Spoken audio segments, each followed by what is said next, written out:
Մենք տոնը անվանում ենք եւ վարդավառ եւ պայծառակերպության տոն եւ այլակերպություն, այսինքն Քրիստոսի այլակերպելու մասին է խոսքը։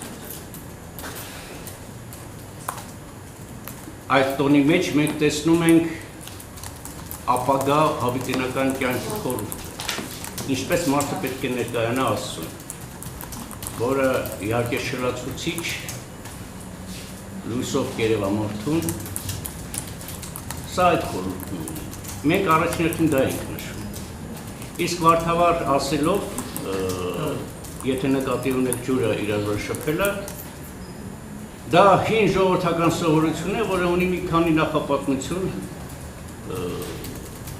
Մեկը այն է, որ ժամանակին երբ Նոյի ջրհեղեղը եղավ, դրանից հետո մարդկությունը, գիտենք, որ Նոյի ջրհեղեղը եղավ մարդկանց մեղքերի համար։ Աստված ոչնչացրեց մարդկությունը, թողեց միայն Նոհի ընտանիքը եւ նրանից նորից մարդկությունը բազմացավ եւ տարածվեց ամբողջ աշխարհում։ Բայց չմոռանալու համար այն ինչ տեղի է ունեցել, մարդը ամեն տարի փաստորեն հնում այդ օրը նշվում էր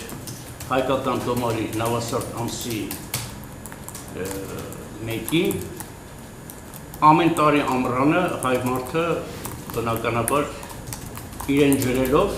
ուրիշներին ջրելով եւ վարդեր իր վրա թափելով, աղավնիներ թողելով նշում է այդ տոնը ի հիշատակ Նոյի ջրհեղեղի եւ Աստծուն ցուցադրելով, որ ինքը պատիվ է տալիս է Աստծուն եւ ինքը չի մոռացել այն, որ Աստված իրեն փրկել է, չի մոռացել ջրհեղեղը եւ միշտ հիշում է եւ աշխատելու է մեղքեր չգործելու։ Աշխատելու է մեղքեր չգործել։ Մի պատմությունը սա է, կա ուրիշ պատմություն, որը կապված է հեթանոսական տոների հետ։ Հեթանոսական հզոր կենտրոններում Հայաստանում դրանք ինաշքի շատ է հայտնի տաճարը եւ ինակյա բլրի վրա գտնվող տաճարը, դրանք հեթանոսական խոշոր կենտրոններ են, այնտեղ ամեն տարի ամռանը նավասարդ ամսի մեկին ասում եմ, կարևոր տոնակատարություններ տեղի ունենում եւ Հայաստանի տարբեր վայրերից մարդիկ գալիս էին հավաքվում են եւ նշում էին։ Կոնկրետ չեմ կարող ասել հեթանոսական ինչ ավանդության հետ է կապված դա, բայց կարծում եմ, որ էլի կապված է ջրհեղեղի հետ։ Ինչ ասենք վերափոխումներով, տարբերություններով կարող է եւ ասենք նշեին։ Գրիգոր Լուսավորիչը տոնը քրիստոնեացրեց,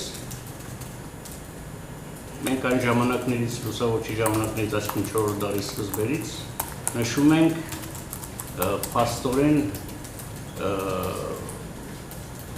նշում էին հայերը այդ օրը, սակայն հետագա դարերում 551 թվականից սկսած, երբ հայկական փաստորեն տարին մտավ շրջանառության մեջ, մենք նշում ենք այն ժամանակվանից զատկից հետո եկող 14-րդ կիրակի օրը։ Դա ընկնում է հունիսի 28-ից մինչև օգոստոսի 1-ը ընկած ժամանակահատված։ Եվ ինքը վարդավառը այդ առումով պատկանում է շարունակությունն է հարության տոների։ Հարության տոն, Քրիստոս հարություն առավ, հետո եղավ համբարձում, չէ։ Հետո եղավ հոգեգալուստ, Սուրբ Հոգին իջավ առաքյալների վրա, եւ հետո նաեւ վարդավառ, այսինքն պայծառակերպություն, այլակերպություն եւ Քրիստոս թագավորում է եւ ամբողջ մարդկությունը իրեն ընդունում է եւ տեսնում է իր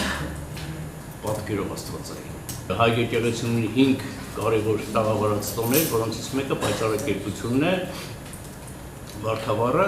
եւ այդ օրը կա պատարագ, կա առավոտյան ժամերկություն։ Եկեղեցիները փաստորեն թափորի ժամանակ եւ եկեղեցուց թափորը այն արարողությունը եւ ժամերկության ժամանակ հոգեորականները դուրս են գալիս եկեղեցուց, պտտվում են եկեղեցու շուրջը կամ եկեղեցու տարածքում, վերադառնում են եկեղեցի եւ թափորի ժամանակ ժողովրդի վրա ցողվում է վարդաջուր։